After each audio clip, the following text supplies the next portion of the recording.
So, occasionally on flights you get lucky and you're sitting in economy class and someone comes to you and say, we have room in business class and we'd like to give you a complimentary upgrade. So the equivalent at conferences is the Charlie Marcus class where someone comes to you and says, you get to give 2 lectures together. So this happened to me yesterday, and I'm told it happened at the personal request of Charlie Marcus, so I'm particularly honored. Anyway, that's why I'm giving 2 lectures back to back. So I'm just trying to set a timer so I don't have to rely entirely on the chair to alert me. All right, good. So I'll be talking about 2 topics which are obviously quantum, and as such qualify as quantum science in the broad sense, but otherwise are topics in quantum statistical mechanics or many-body physics or many-body dynamics. But both of them have the feature that, one of the, in some very broad sense, physics is ceasing to be a natural science. If by natural science you mean you just go out and you look at stuff and try and understand it, what's in nature. And particle physicists began to do very controlled experiments really very early on after the cosmic ray period, and they started to build accelerators. Nuclear physicists now smash heavy ions together. And in condensed matter physics, I think it's fair to say that the era of artificial systems is firmly upon us. Cold atoms, some of the systems we've been hearing about at this meeting, and some of it is certainly very much driven by this desire to have controlled quantum systems which can be used for quantum information processing or computation. So for some of us, people like myself, this has the side benefit that there are experimental systems available now where you can do certain kinds of controlled dynamical experiments that you would have traditionally found impossible to do in your average solid-state system or condensed matter system, where the set of tools that you could use to access such questions really weren't available in the lab, and they are here. So at some level it's very natural to have topics like this fit together with more standard topics, such as the one that you just heard, in the theory of quantum information and computation, because they both live off the same, they share experimental developments. Okay. Just like to thank various people with whom I did some of the work, which is part of what I'll tell you about today. So, an introduction to Floquet systems, and I forgot one thing. Was there a pointer that I'm missing? A laser pointer somewhere that? No? Somewhere. All right, Nathaniel was sure. All right. Let me, meanwhile, start.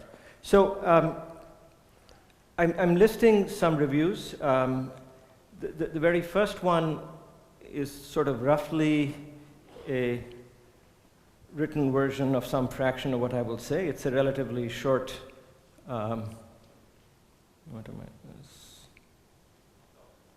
Okay, there we go. So if you don't want to take notes, for the most part, you might want to look this one up. This is a relatively recent one, which will cover more topics than I will cover today. It's on the archive. This one will actually appear in a week, and it will appear in Physics Report if a certain member of the audience, who's the editor who commissioned it, will sign off on it, but I won't name him. Finally, there's an orthogonal one recently by one of our organizers, and Mark Rudner, which covers topics that I haven't worked on, and which I highly recommend in order to get a full view of the developments in Floquet systems. In fact, several of the people who got Floquet systems firmly going in condensed matter are in the audience, Nathaniel, Gil, Erez. Okay. That said, so what's a Floquet system? So these are systems with time-dependent Hamiltonians, but very special ones. They have to be periodic. So in the second talk, I'll talk about systems where there's no structure at all, and all you have is some quantum unitary evolution. But for now, we have some structure, which is the Hamiltonian has to repeat after a certain period. Now, I want to think of interacting many-body systems with such Hamiltonians. So specifically, just keep in mind a set of spins or qubits on a lattice, and for the most part, I'll just talk about one dimension. Okay. Now the first thing is, if I pose the problem to you this way, your first thought ought to be that you should apply ideas from statistical mechanics to ask what would happen in a many-body interacting system which is driven periodically. So there are two arguments which suggest that there's really nothing interesting that should happen. The first is purely statistical mechanical. That let's for a moment imagine, there are no other conservation laws to think about. In a Hamiltonian system, because energy is conserved, you get in statistical mechanics the Gibbs ensemble, right? You have to have a canonical ensemble because it has to fix an energy, which is something which is conserved. What we've done now by making the Hamiltonian periodic in time is we've destroyed time translation invariance, so we no longer have a conserved energy. And if the system has no conserved quantities, then statistical mechanics would tell you that the long-time state should be one in which you maximize the entropy subject to no constraints. And if you want to maximize the entropy subject to no constraints, you basically want a density matrix which is agnostic as far as the states of the in any basis are concerned. Or colloquially, you should end up with an infinite temperature state. Now, one can arrive at the same conclusion thinking dynamically. So imagine you have a piece of the Hamiltonian which is time independent, and then you add to it a small piece which is periodic. So this is what we do when we do linear response theory, when we want to think about the finite frequency response of some system. That's what we do. Now, if you do linear response theory, what you find is in general there is a reactive part and a dissipative part. And the dissipative part is the part that tells you that the system absorbs energy from whatever drive is causing these parameters to vary periodically with time. Now, those of you who have taken condensed matter courses know that we spend a lot of time fretting about, is the zero frequency limit of a response function interesting? Is it a metal? Is it an insulator? Typically at zero temperature, right? But here we're not asking questions in that limit. We're just asking, put on a frequency, what happens? So there, any textbook calculation that you've ever seen would tell you that there is some absorption, and so you expect the system to absorb and keep absorbing. As it absorbs, it should presumably heat up. Eventually, at infinite temperature, your textbook linear response formula will tell you that you stop absorbing because there's a 1 over the temperature in front. But it would again tell you that you should basically just keep absorbing till, for a locally bounded Hilbert space, you reach the infinite temperature state.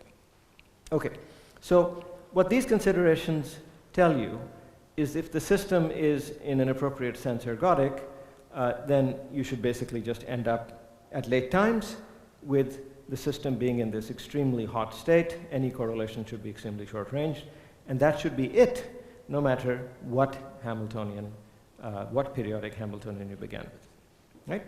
So if that were the story, we could move on to the next topic, and right, so that isn't the story. But in order for it not to be the story, we have to invoke this phenomenon that Ehud Altman covered yesterday, which is that of many-body localization. So the crispest thing you can say for Floquet systems is that there is a Floquet version of many-body localization, and when we have that operating, that then requires a special choice of Hamiltonians, periodic in time, but nevertheless special Hamiltonians, for which you get this phenomenon. And when you do, you don't have this heat death, and then you can get interesting things, which I will describe.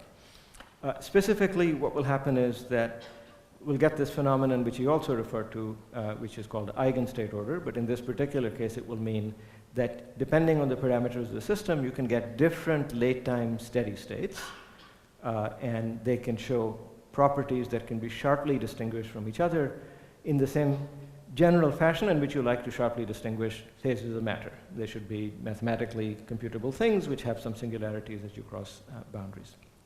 Okay.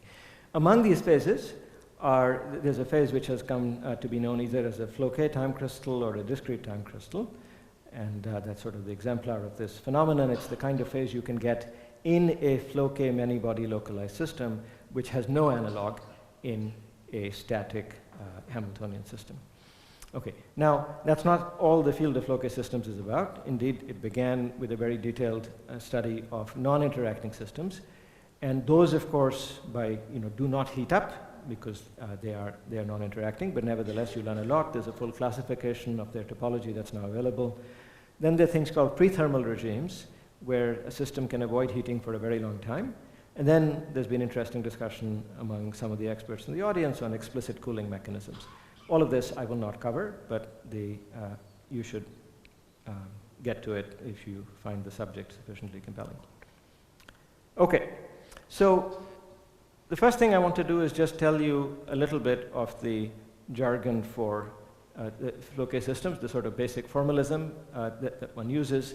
So the first thing is that since I don't have a Hamiltonian whose eigenspectrum I should analyze, so in general, I might be stuck calculating a unitary operator, which tells me the evolution from some initial time to some time of interest. Now, the thing is, since the Hamiltonian does repeat after a certain period, what we can do is we can simply calculate the solution to this, which is formally a time-ordered exponential from some initial time to some initial time plus the period of the Hamiltonian. Because once we've done that, over the next period, we can use the same unitary, and so on and so forth. Right? So the minimum thing we have to do is to solve for the time evolution over one period of the system. Now, of course, there's still a choice of T naught, right? And you might think I've got to compute all of them. Not really, in the sense that these are themselves all unitarily equivalent. What this line says is that in order to get from T naught to T naught plus T, you can go from T naught back to time 0, from 0 to capital T, right. And then add another T naught in order to go from T to T plus T naught. So since these are unitarily equivalent, and these will be local unitaries, to get a sense, to understand the qualitative properties of the phase, I can just pick one particular time and study from it. So we'll end up studying the unitary which goes from time 0 to time capital T. Okay. Now, for a Hamiltonian system, we diagonalize the Hamiltonian. We have eigenvalues. We have eigenvectors, eigenstates, and in terms of those, we can understand all, in principle, the dynamical evolution because we can expand any initial state in terms of those, and in some formal sense, if I can do that, certainly on a computer, I can find the evolution, and we get a lot of insight by thinking about eigenstates of Hamiltonians. So for Floquet systems, what we do is we get insight by thinking of the eigenstates of these Floquet unitaries, these single period unitaries.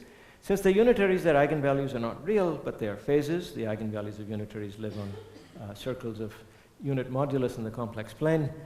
And then once we have an eigenvector of this unitary, if you want to know what happens in the rest of the period, well, you just start with that and evolve with the intra-period unitary, right? So you just work inside the thing, and when you put it all together, you get something that's called a Floquet eigenstate. So it's a periodic solution of the Schrödinger equation, which has the feature that it has non-trivial structure on a period, and once you go past the period, it just repeats with a phase, and the coefficient of the phase is called the quasi-energy. Now, this is clearly in the time domain, a version of the Bloch theorem for periodic wave functions in solids, in band theory, and so often one hears the term Bloch-Floquet theory for the underlying statement about periodic differential equations that this represents. Okay, so we have this quasi-energy. It's obviously not unique, much as the Bloch wave vector in a solid is not unique. It can be shifted by an integer times 2 pi over capital T. And another way of saying it is these eigenvalues live in a circle. So of course, if you're in a circle, you can go some integer number of times around, and you're in the same place. Now, sometimes it's useful to think of writing the unitary as the exponential of some Hermitian operator, which of course you can do. It's tempting to call it a Hamiltonian, which you often do. But it's worth keeping in mind that it's a construct, it's not uniquely defined, and you shouldn't assume that just because you took a logarithm, the resulting object is going to look like a Hamiltonian that you've come across in your life before. So far, so good? Yes, sir? Yeah, how do you know what U is for How do I know what? How do you know what U is for T's that R is capital? No, I don't even know it for capital T except by explicit computation. So, I mean, so the point is, I will have to, the minimum thing I have to do is to solve it. What you'll see is, we made a lot of progress by picking fairly simple drives, indeed binary drives where we act with a Hamiltonian for one part of the period and one for another. So then it's a lot easier to write down the thing. But in general, if I gave you a time-dependent Hamiltonian, I mean, you would have to solve the Schrodinger equation. But over one period. So that's the main thing. Yeah. Good. Okay. All right. So the Floquet unitary has various properties. And now I'll just list, I'll make these claims about the ergodic phase and the many-body localized phase. So the ergodic phase is what you get when the system does heat up to infinite temperature. And so there are properties of the Floquet unitary which ensure that that story I told you is correct when you do it quantum mechanically. And then there is the many-body localized possibility, and there something else happens. So first, there are level statistics of the unitary. So those are Wigner-Dyson with the appropriate symmetry class for the unitaries in the ergodic phase, random matrix, and they're Poisson in the many-body localized phase. So that's one difference. In the ergodic phase, you have a Floquet version of ETH, or the Eigenstate thermalization hypothesis. So if you haven't come across it, this is the thing that tells you that how a single eigenstate of a many-body system in a many-body quantum system reproduces the results of statistical mechanics, right? Because statistical mechanics tells you to average over a bunch of states. On the other hand, you could imagine putting the system in a single stationary state, a single eigenstate, and somehow these descriptions should match. And ETH tells you how they match. It basically tells you they have to match, so any reasonable observables in a single eigenstate have to agree with their ensemble averages. The Floquet version of this is basically that every eigenstate of the unitary basically just reproduces infinite temperature correlations. So there's no notion of different energies because it's a Floquet system. Energy is not a conserved quantity. And all of them have to give you these infinite temperature correlations. Okay. The MBL phases, localized phases, do not exhibit ETH. So now all eigenstates don't agree. Instead, as you go between many-body eigenstates, you get extremely strong fluctuations of local observables or few-body observables. So, and the way, so then ETH doesn't hold, and then the ensemble average for an MBL system, which would be averaging over all eigenstates, simply has nothing to do with the answer that you get for a single eigenstate. They differ wildly. Okay. Ergodic eigenstates show volume law entanglement, MBL show area law. And finally, and Ehud discussed this, that the MBL results derive from the existence of a set of these local integrals of the motion, or L-bits, local operators, which commute with the unitary, the single period unitary, and commute among themselves. Okay, so these are just claims about how these things work out. Okay, so I just want to show you some evidence that the story is based on. So I'm giving you some numerical data from a paper by this group. There was a parallel work in Dresden. These are the two groups who first showed that Floquet systems could be many-body localized. Okay. So what we do is we pick a binary drive. So over one part of the period, we worked with Hamiltonian H1, the second part with Hamiltonian H0, and we just go between them. 1, 2, 1, 2, 1, 2. Okay. So H0 actually is a many-body localized Hamiltonian. Don't worry about the details, but by itself it would be many-body localized. H1 has no disorder, and by itself is delocalized. And so the idea is that if I don't use H1 at all, clearly I'm many-body localized. But if I put in a little bit of H1, maybe the many-body localization will survive, and indeed it does. So here is some evidence. This is level statistics. So this is a particular parameter, which is the ratio of adjacent energy levels, which has the feature that if it's around 0.38, you're Poisson. If you're up there around 0.5 something, you're Wigner-Dyson. And so what you see is that for 3 different system sizes, what's going on is there's a crossing point to the left of it. As you go to a larger system size, the statistics becomes more Poisson. And to the right of it, as you go to larger system sizes, this statistics becomes more Wigner-Dyson-like. And so we can label this the MBL phase and label that the ETH phase. And the parameter along the axis is exactly how long I operate with the delocalizing bit of the drive. So what this shows you is that yes, in a Floquet system, you can, with randomness, you can get two different outcomes, ergodicity and localization. R is, you look at the levels and you look at the ratio of two successive energy differences or quasi-energy differences. So this was invented by Oganessian and Hughes because then you don't have to, the older method for random matrices was to try and fit the distribution of neighboring levels. This gets rid of an amplitude and you just look at the ratio and average that over the spectrum.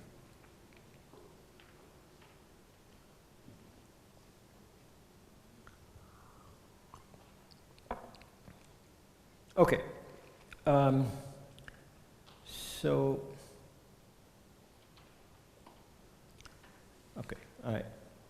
So by the way, just so you're warned, I have two talks thanks to the Marcus upgrade, and I may decide to go a bit longer this one and shorter on the other one. The net pain inflicted will be the same, so don't panic if I go a bit long.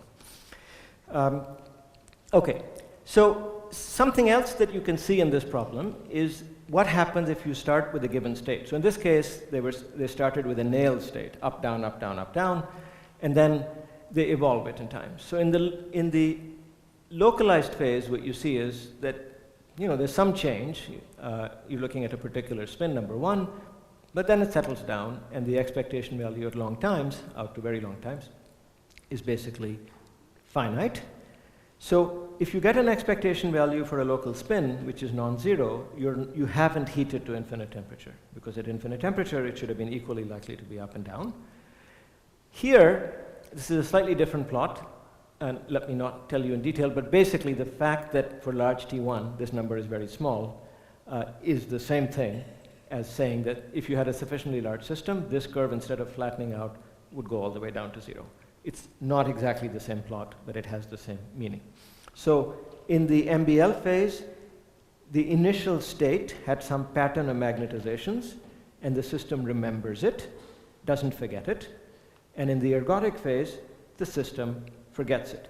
So ergodicity in quantum statistical mechanics is the requirement that you forget the initial state, so that the long time state is something which is unique to the system and not to the particular initial condition that you picked, right? When the system thermalizes or equilibrates. And so you see a lack of equilibration now for a Floquet system and equilibration for a Floquet system, or thermalization. Okay, so far so good. So we have two Floquet phases, so at least two. Now the question is, are there more than two? And so in order to get more than two, we have to look in the localized region and see if we can find a definition of phases which will allow us to define sharply distinct parameter regions and call them phases. Okay, so the basic idea of what is called eigenstate order or eigenstate phase transitions is ridiculously simple. You have a many-body Hamiltonian. You just look at the spectrum, look at the energy levels, look at eigenstates, measure things in eigenstates, and ask, do these quantities change in some singular fashion as you change a parameter, right? Now, this sounds ridiculously obvious, so why is this an advance? The reason it's an advance is that with the exception of ground states, for which we have done this forever, those are known as quantum phase transitions, for finite temperatures, the formalism of statistical mechanics has been so deeply ingrained and is so deeply useful that the idea of looking at a single many-body eigenstate didn't strike anyone as being particularly interesting, except for those people who were trying to think about the foundations of statistical mechanics in ETH. Because after all, obviously statistical mechanics was the right answer, and at best the single eigenstate, which you couldn't prepare, was going to give you the same answer, right? Now, in this localized regime, it turns out that if you distinguish the two, you get different answers. If you use the formalism of statistical mechanics when the system doesn't actually equilibrate or thermalize, you will get an answer, but that answer will have nothing to do with what would happen when you look at an individual eigenstate, let's say in the rough energy range where you thought you were operating.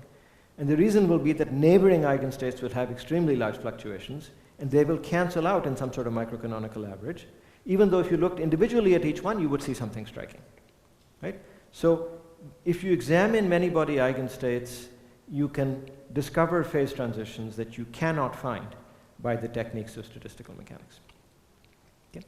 All right, so that's the idea of eigenstate order or eigenstate phase transitions. Now, in a sense, I already gave you one. We looked at, things happening in time, but before that, we looked at level statistics. That was, right? So for MBL to ATH, it was a change in the statistics of the energy levels. I could have actually looked at the eigenstates, calculated the entanglement entropy, and I would have found that in the MBL region, it was an area law, and in the ETH region, it was a volume law. So that would have been another eigenstate diagnostic that would have allowed me to distinguish these two regions. Okay. So now we want to go further with this idea, and as we already showed in the previous one, we can detect such eigenstate order by starting with an initial state, evolving it to long times, and getting different answers, right? We did that for MBL versus ETH, and we will be able to do it for other problems as well. Okay, so I already said that. So we're going to generalize this to two types of Floquet phases. Type 1 Floquet phases will basically look like phases that would exist for a static Hamiltonian, one which does not have time dependence. It could exhibit symmetry breaking, it could exhibit topological order. The Hamiltonian won't be static, but it'll sort of look like a tickled version of some static phase, although localized. And then there are these type 2 Floquet phases where something genuinely new happens, which really has no analog if you don't have time dependence.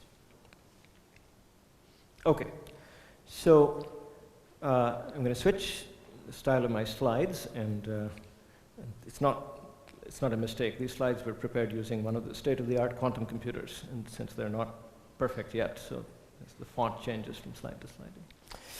Okay, this particular audience is not ready for any jokes at the expense of quantum computers. All right, good. So I'm again going to have a binary drive. So if you know your transverse field Ising model, you know that that looks like a sum of two terms. One looks like this, sigma z, sigma z. So think of a chain. So this is on a chain. Each bond is in principle distinct. There's a distinct exchange number, j sub I. There's a transverse x pointing field on each site, and in principle, there's a distinct number on each site. The first one will run for a time t1. The second one will run for a time t2, and overall, they will make up a period t. And there's my unitary. Okay. So this simple Ising model will turn out to give us enough to learn that there are interesting Floquet phases. Now, just to draw a phase diagram, I'm going to right now do various things which will need to be improved. So for one thing, I'll consider the limit of weak randomness in both hi and ji. So you imagine that there is some dispersion in their values, but it's arbitrarily weak about some mean value. So I'll write things as if everything has been set to a uniform value. But it's absolutely important that there be randomness, because without which you are not going to get localization. So I'll make that approximation for pedagogical ease. Something else I will do is really this particular problem, for those of you who know your transverse field Ising model technology, is solvable by free fermions. And so therefore, even in the presence of randomness, this is a problem of Anderson localization and not many-body localization. So really, the full phenomenon requires adding other stuff, which has all been done, but it's not useful to put it all up on the slide at one go. Okay, so back to this. We're going to study this. This drive has an Ising symmetry. Both terms, H1 and H2, have the following Ising symmetry. I can change the sign of sigma z, sigma y, and leave sigma x invariant, and as you can see, both terms are Ising invariant. So I'll start with an Ising symmetric problem. It makes it easier to talk about what the phases are, because you can talk about whether this Ising symmetry is broken or not broken in an eigenstate. Okay, so I claim that that drive, which has two parameters, there's a time t1 for which a field of average value h acts, there's a time t2 for which an exchange of average value j acts, I draw a fundamental square. This number turns out, go to pi over 2, and that to pi over 2. After that, this will repeat.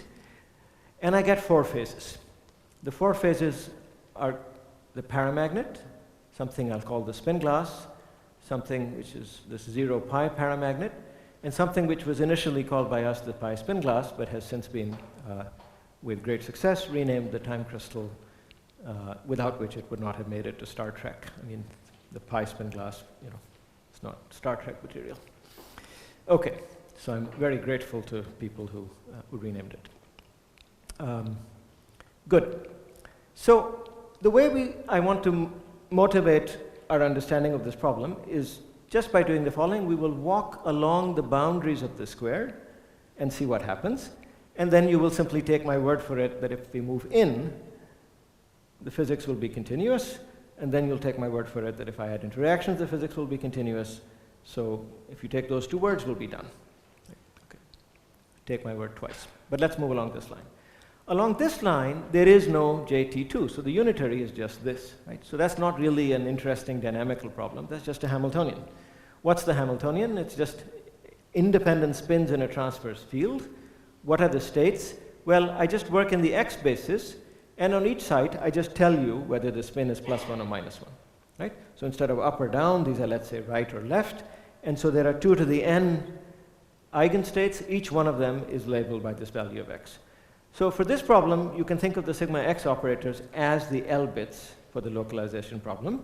And as with the general theory, you can label each state basically by telling, by sort of assigning a value to each L bit. Now, observe that each one of these eigenstates of the unitary does not break Ising symmetry, which I detect as usual by looking at the 2-point function of the ZZ, the 2-point ZZ correlation function. Because Z goes to -Z is the Ising symmetry, so this is an Ising symmetry invariant. Its 1-point function is 0 in such states, and its 2-point function is also 0. So the 1-point function is not surprising, but the 2-point function being 0 is what tells me that this is a paramagnet. Okay. So of course this is the paramagnet, I mean in the non-driven case, and the claim is the same as true as you walk in. Okay. So that's the first of these phases. Now the second one is to walk along this line, right? So now I have only an exchange and no transverse field. So this again is a simple problem. That's basically that Hamiltonian. And its eigenstates are in the Z basis. I just tell you what the spins are doing in the Z basis. There is, however, one special aspect of this, right? It's basically just an essentially classical Ising model that if I give you a particular configuration of spins, up, down, up, something, whatever the set of Z's is, if you just flip every one, you get another state which has exactly the same energy because that function is Ising even, right?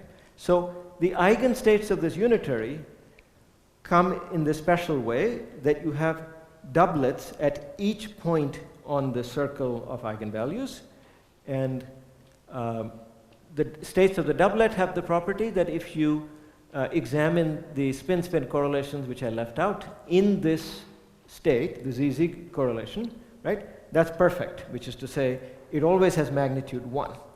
Now, I'm not just talking about all spins up. I'm talking about any particular configuration. So of course it could be that if you calculate the spin-spin correlation, you start with the state up, maybe this one is down, that one is up. So your spin-spin correlation function will look positive. Every time it hits a domain wall, it will turn negative, then turn back up. So the reason this phase was called the spin glass, in homage to earlier discussions of equilibrium spin glasses, is that every individual eigenstate breaks the Ising symmetry, but in a way that depends on the eigenstate specifically, and in turn implicitly also depends on which disorder realization you happen to be working in. All right, so far so good.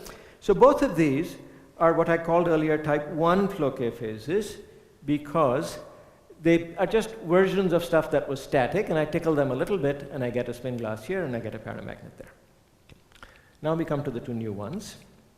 So let's walk along this axis, which is where the time crystal is, which is I guess I'd called it 3 earlier and managed to erase it.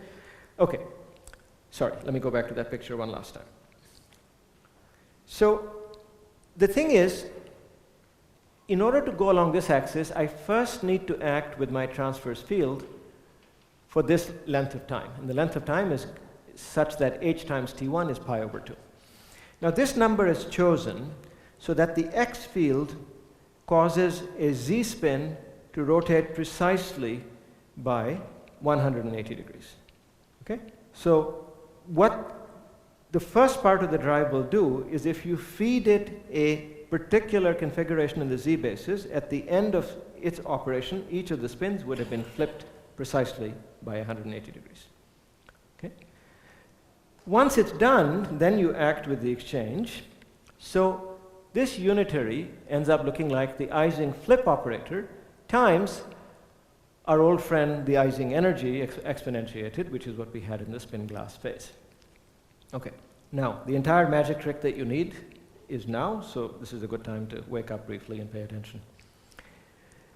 If you take a state with a given assignment of spins in the z basis, act on it with a unitary. Well, it picks up a phase, the same phase that it would have picked up in the spin glass phase, but now it flips it, so it actually turns the z's into z bars. If you feed it the z bar state, it gets flipped into z. So the eigenstates of this unitary now come in these linear combinations, right, which are often called Schrödinger cats, although they're not particularly feline, but anyway. And so what's happened is that in the spin glass, I had this doublet structure where I had 2 states that had to sit at the same quasi-energy. In the pi spin glass, you have 2 states that have to sit at quasi-energies which are separated by exactly pi over t. So on the circle of eigenvalues, they have to be antipodes. Okay? So that's the key spectral signature of the pi spin glass. It's still a spin glass because if you calculate the spin-spin correlation function in these states, you know, it's still long-ranged. And the 1-point function is 0, and the 2-point function is, shows you. So you break Ising symmetry, but you get this spectral doublet, which is a pi doublet instead of being a 0 doublet. Okay. So I won't go through this along this uppermost line, where you can again just look along the special line and discover that it's basically a paramagnet except some boundary terms, and the boundary terms have the feature that on closed chains, you don't notice it. On open chains, you get a 4-fold degeneracy of the spectrum. This is the sort of thing that's known to arise from a symmetry-protected topological phase where something is trivial in the bulk and is interesting in the presence of the boundary. So this is an example of a Floquet SPT. Okay, but we're going to focus on the pi spin glass. Okay. Now, the very surprising thing about the pi spin glass is that it's actually incredibly stable. You might have thought that I sold you this picture, it's along this particular line, I had this extremely carefully chosen unitary with an Ising flip and so on. I mean, surely that must be an accident, right? Something that's special along that line. But in fact, the opposite is true. You can start with that unitary and add to your time-dependent Hamiltonian absolutely anything that preserves the period. It doesn't even have to preserve the Ising symmetry. If it's sufficiently weak, and you began in the localized phase, there is a region of stability in which this spectral signature is exponentially accurate in the system size. So go to a large enough system, you'll get these pi doublets. You no longer have an Ising symmetry, so it's not completely obvious what it means to break a symmetry, but it turns out that depending on the precise couplings in the unitary, there is an emergent Ising symmetry. So at the end of the day, there is a local unitary which can be used to massage any non-trivial unitary into the form that I showed you in terms of new variables, which have the sort of quality that Ehud referred to, that, you know, the new variables sort of look like Ising variables, you know, or a spin-a-half variable, which are spread over some region and pick up contributions from multiple physical bits, and you get these logical bits. Okay. So this is a completely non-obvious statement. And it's actually quite striking that it turns out to be true. The other example many of you, maybe all of you in this audience would be familiar with is of such stability is something like the toric code, right? You start with a toric code and you can perturb it with any time-independent small Hamiltonian. It doesn't have to have, the toric code itself has all sorts of nice features, translation symmetry, commuting projectors, all of that sort of stuff. You can add absolutely anything and the ground state degeneracy will be stable up to terms which are exponentially small in the system size. The same thing happens here, not for topological order, but for broken symmetry, not in the static setting, but for a driven Floquet system. So, but it is a phenomenon which is, I think, equally remarkable. We've tried calling it absolute stability. I encourage you to call it absolute stability. There are some people who complain because we still require a certain period, but anyway. Good. So where are we? 4 minutes legally, so I can go. I think the old plan will work. Okay. Now, so far, I made statements about the eigenspectrum and the unitary, and all of that is fine. But as I discussed earlier, you still want to be able to do experiments in which you can tell things apart. And the question is, you can't prepare eigenstates because the energy accuracy needed to prepare them is inconceivable. So you want to be able to diagnose. So I showed you this phase diagram, right, with 4 phases. So the question is, how do you tell those 4 phases apart? So the trick we will use is the same one we talked about in the case of MBL versus ETH. Start with an initial state that you can easily prepare, evolve in time, and then depending on the answer, you can tell where you are. Okay. So quite generally, here's an initial state expanded in terms of eigenstates. These are eigenstates of the Floquet unitary. If you look at an expectation value and you go some number of periods, this is what it looks like without any approximation. I have matrix elements between eigenstates, I have coefficients, and I have differences of quasi-energies, right? Times the time, which is n times the period. Now, if I go to long times, and I have a large system, so for a large system with L sites, 2 to the L eigenvalues, I have all sorts of values for these numbers, right? So they're distributed in no particular way.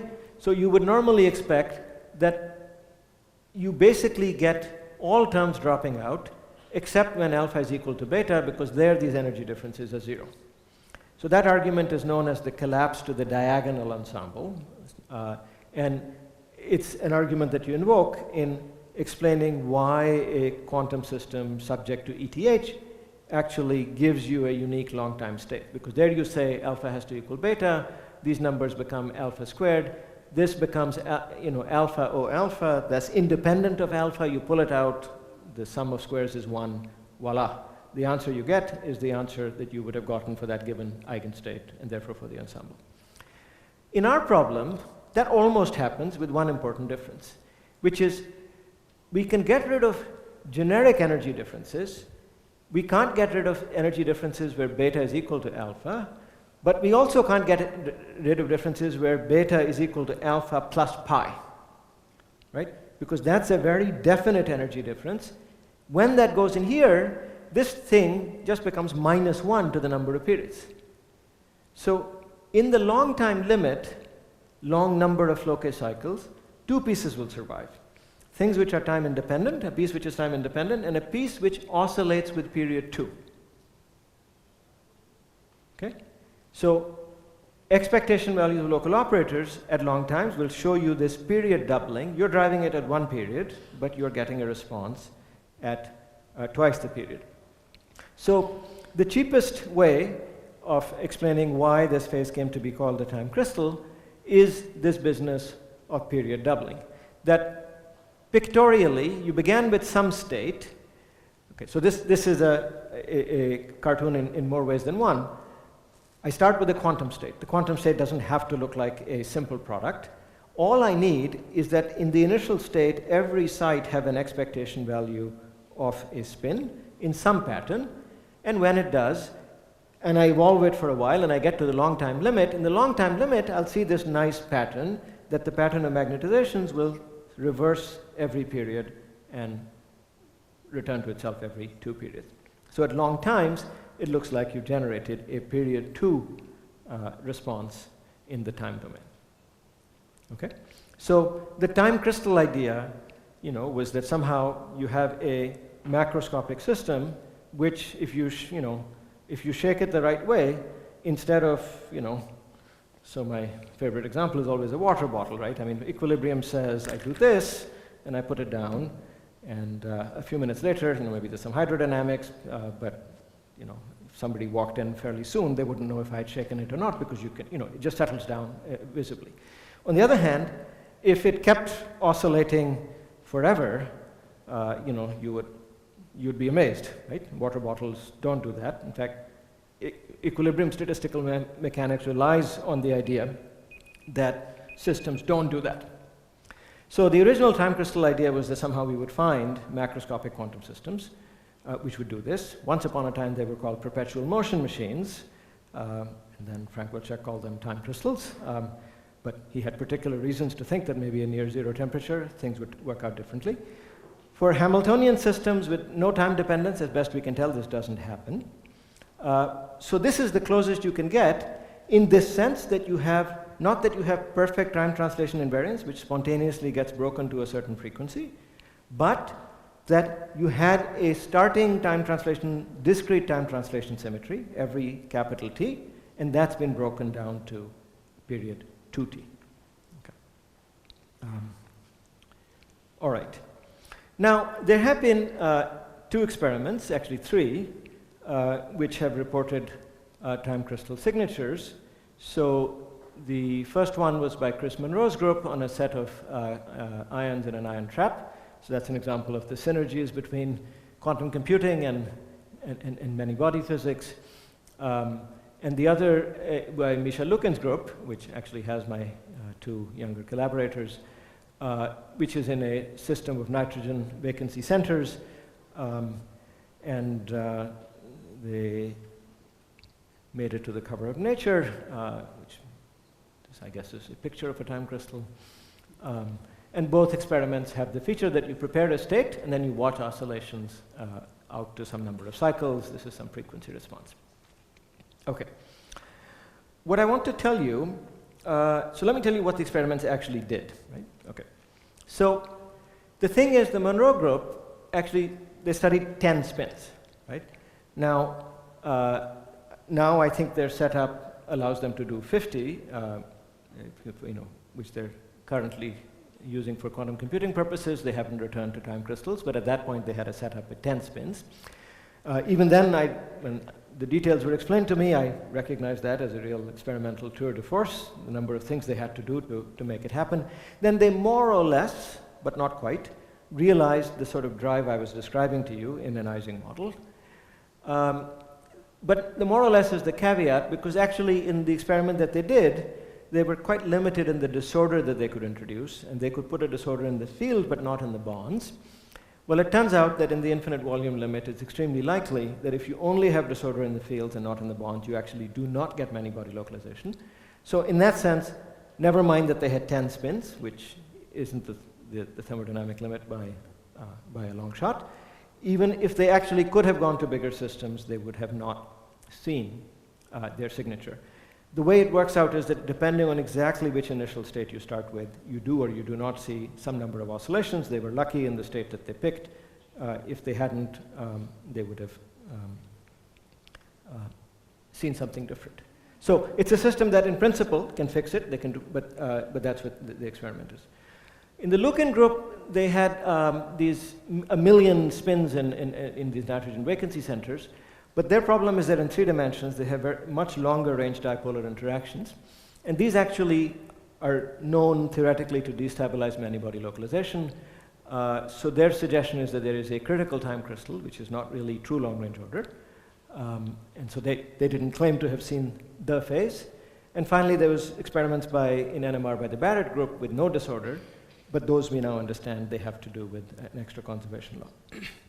In other words, the clean observation of a true Floquet discrete time crystal remains an open problem, and I encourage talented experimental colleagues to apply their mind to it.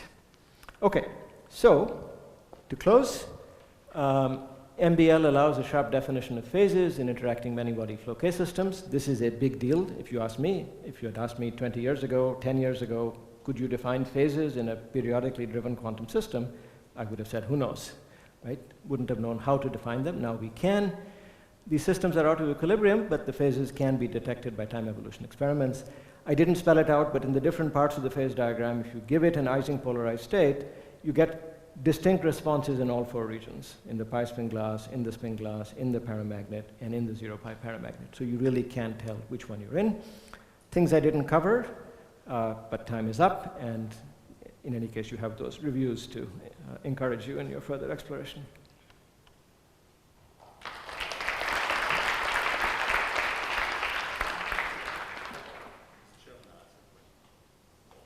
What's the difference between period doubling in your system and what is known in hydrodynamics as period doubling in classical systems? Right. So, yeah, I'll repeat the question. So, what's the difference between the period doubling in our system and the period doubling in chaos or hydrodynamics and things like that? So, this review, which is coming out, has a whole discussion of it because this is something people often ask.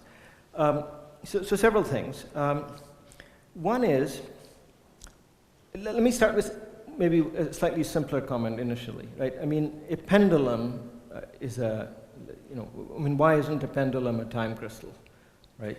Well, obviously, if you model a pendulum using a single degree of freedom, I mean, it's a clock, right? But it's not a genuinely macroscopic system in that modeling. You've completely forgotten that it has degrees of freedom. An actual object with transferred energy from the swinging motion to, right? So in a lot of these classical cases, eventually people are studying a few degrees of freedom, which may be an excellent effective description, but it leaves open the idea that you would in fact entropically leak motion into other degrees of freedom, right? So for a few bodies, few body time crystals are legion. There's no problem.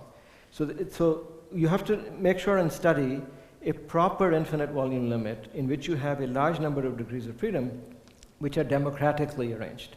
Not that you've somehow picked a coupling constant so that 1 degree of freedom, if you collapse back to a few degrees of freedom, then anything is a time crystal.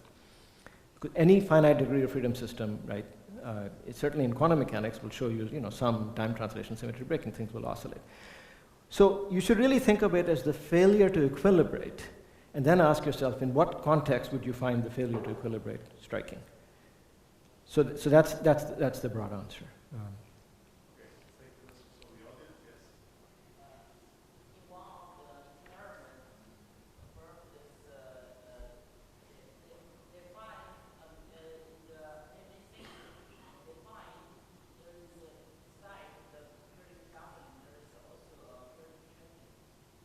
If someone could give him a mic, that would be very helpful.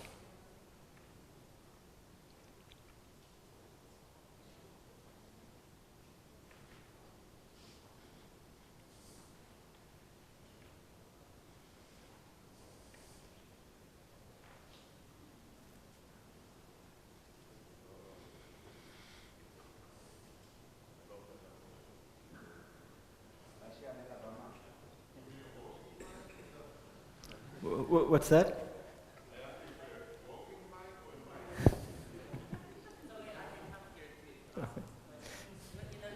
I was hoping he'd be happy with the mic, but he still wants to ask a question, so I guess so. Yeah.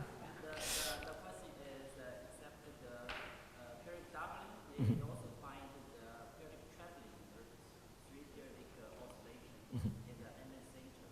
My question is, how to explain this? So I think I know what paper you're talking about, but here I talked about the Z2 case, so you trivially get Zn, so you can get tripling, quadrupling, So any multiple can be arranged in this kind of thing. You can define a model. So what you need is spins, for instance, which take 3 values. So you can get a Z3 model. So in this class of models with finite local Hilbert spaces, I can certainly write down models which have, period tripling, period quadrupling, and so on. I think I remember the paper you're talking about, and that fits in that framework, but maybe we could just talk briefly in the break. Yeah. Okay, but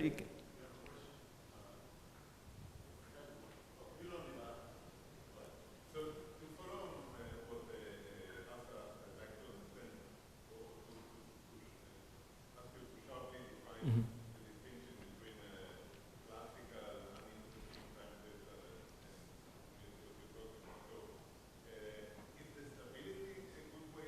Yes, yes.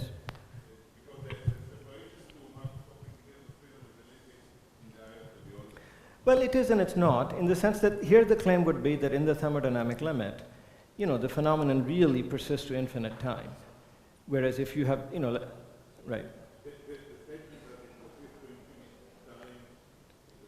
Correct, that's right. Correct, right, yeah.